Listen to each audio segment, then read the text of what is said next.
In this video, I will be showing you the correct alignment for basic yoga poses. It is important to understand the basics of each pose so you can properly gain the benefits instead of having the pose cause you pain over time. After you learn how to correctly do each pose, you can incorporate them into your own practice. To begin, we will start with Tadasana, standing mountain pose. Here, you will plant your feet with your big toes to touch and your heels slightly out, making a small upside down V. Planting all four corners of each foot into the ground, engage your thighs and rotate them inwards towards each other. Release your glute muscles and roll your shoulders up and back. Hands come by your sides, spreading your fingers, palms facing forward. See how your body feels in this pose. Tadasana, or standing mountain pose, is the root to all yoga poses, so really work on your alignment here. We will move gently into our next pose, Warrior 1. From Tadasana, step your right leg back, planting your foot into the ground, facing out at a 45-degree angle. Internally rotate your back thigh and bend into your front leg, keeping your knee over your ankle. You can lift your hands to the sky, keeping your shoulders away from your ear. Once you feel comfortable in Warrior 1, on your next exhale, you can spin out to Warrior 2, with your back foot spinning to a 90-degree angle to open your hips. Make sure your body is aligned by tucking your glutes in and keeping your front knee bent over your front ankle. Gaze can come out towards your middle finger. On your next inhale, you can bring your left arm overhead and reach your right hand backwards, grabbing your calf, thigh, or binding it behind your back. Keep your front leg bent, and gaze can come to your left hand. On your next exhale, we will keep our front leg bent as you windmill your left hand down to the ground on the outside of your left foot. Your right arm can come up overhead, internally rotating so you can gaze at your palm. Your left leg can push out against your arm, engaging your abductors. Or, if you would like a little extra support, you can bend your left arm and place it on your left thigh. We will flesh this out by planting both hands on the ground and stepping back to downward facing dog. In this pose, spread your fingers and distribute the weight evenly as you try to move the mat forward with your hands and backwards with your thighs. In order to ensure that you are not dumping all of your weight in your wrists, you should be able to lift your lower palm and wrist off of the ground. After another round of breath here, we will move into Warrior 1 on the other side. We will step forward with our right leg and plant our left foot into the ground, facing out at a 45-degree angle.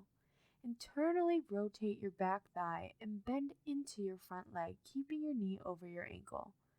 You can lift your hands to the sky, keeping your shoulders away from your ear. Notice how it feels on this side compared to the other.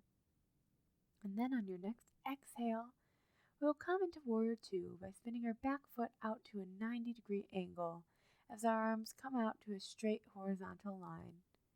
From the ground up, your body should be in one line, so make sure your glutes are tucked in and your front knee is bent over your front ankle. Again, your gaze can come out to your middle finger. On your next inhale, bring your right arm overhead as your left hand reaches backwards to your thigh or calf. Or, if you'd like, you can bind it behind your back. Keep your front knee bent as you get a nice side body stretch and look up to your arm overhead. After you get your stance here, keep your front knee bent as you can windmill your right hand down to the outside of your right leg. Your left arm comes up and over your head for extended side angle. You can push your right leg against your right arm to engage your abductors, or you can bend your right arm and place it on your right leg for extra support. Left arm above your head can internally rotate so your gaze can come to your palm. Now we will plant both of your hands back to the ground and step back to our downward facing dog briefly. Bring your knees to the outside edges of your mat to come into wide-legged child's pose. Sit back on your heels and reach your arms out in front of you. sink into this pose. When you're ready, press your hands into the mat and come to a neutral tabletop with your shoulders over your wrists and your glutes over your knees. On our next inhale, we will come into cow pose as our gaze comes forward and our belly drops to the ground. On our next exhale, we'll come into cat pose. Our gaze comes to our navel as our spine raises to the sky. Take a few rounds of cat-cow here on your own, seeing how this feels as you inhale and exhale. After a few rounds of cat-cow, we'll transition into seated forward fold by sitting back on your glutes and laying your legs out in front of you.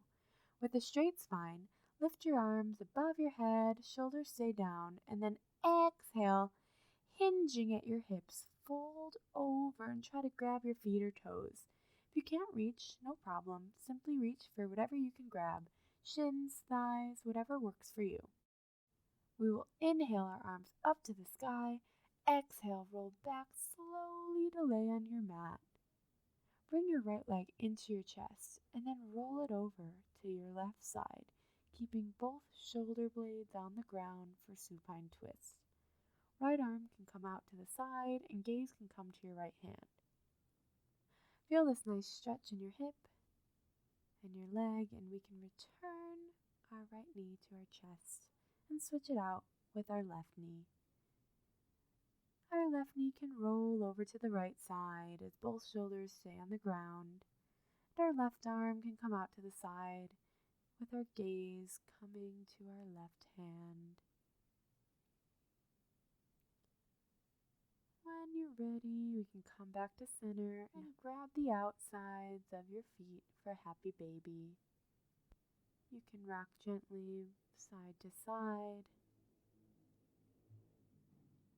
And then we'll lift both feet up to the sky for legs up a wall, making a perfect 90-degree angle with your legs and your body.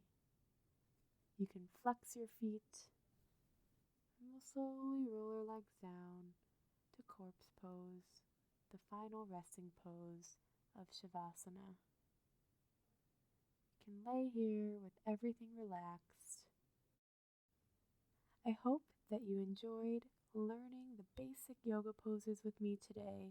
Feel free to go through this video as many times as you need to really nail each pose.